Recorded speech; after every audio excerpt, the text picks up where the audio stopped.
Fun fact, I am something of a root beer connoisseur, and I remember the first time I picked up a bottle of "Dang, that's good" root beer. It caught my eye because of the ridiculous name and the extraneous exclamation mark.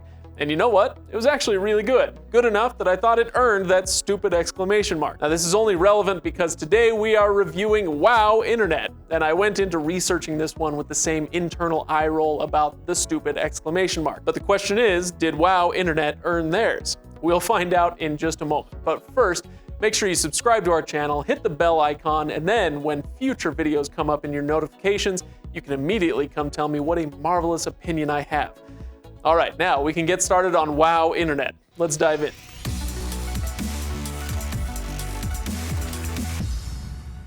Let's start by talking about pricing, because this is where Wow is most likely to earn that exclamation point. $40 a month for 100 megabits per second, up to $80 a month for a whopping 1,000 megabits per second. That's gigabit internet for $80 a month, and that just might have you saying, hooray.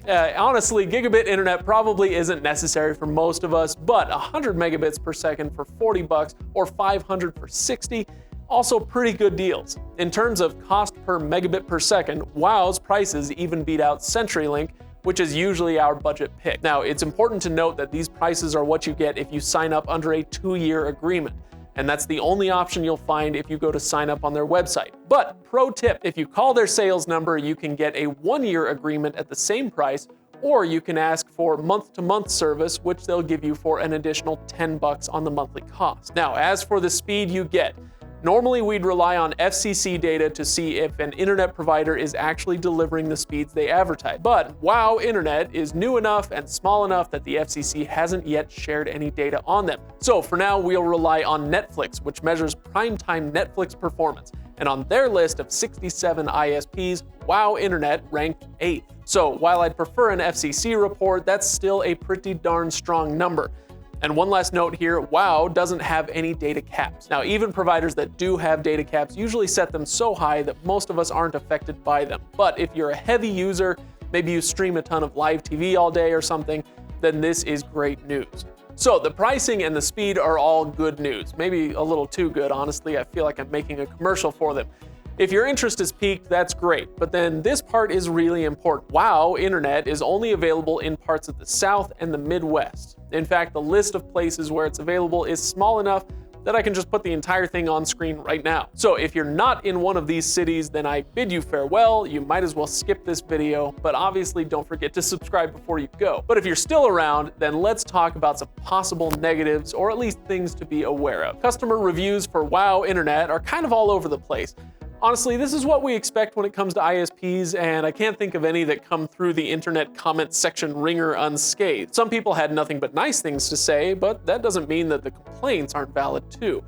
We saw some reports of inconvenient service outages, and while those suck, I get them even with as reliable a provider as Xfinity. One of the most common complaints that we saw though was about the rental modem that Wow provides. You can rent a modem from them by adding another $10 to your monthly plan cost. Or if you don't want to run into the same problems as those internet commenters, we usually recommend that you purchase your own modem and router anyway. You'll probably save money in the long run since renting a modem will cost you $240 over 2 years.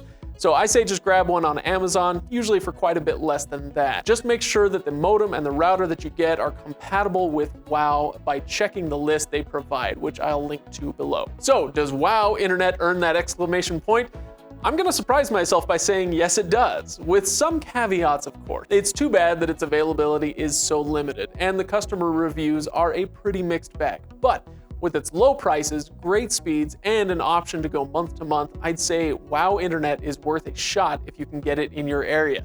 And if you do, or if you've had a chance to use it yourself, let us know in the comments below what your experience has been. And if this video was helpful, give it a like.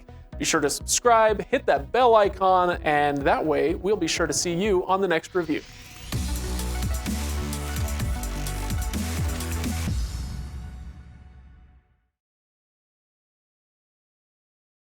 Wow!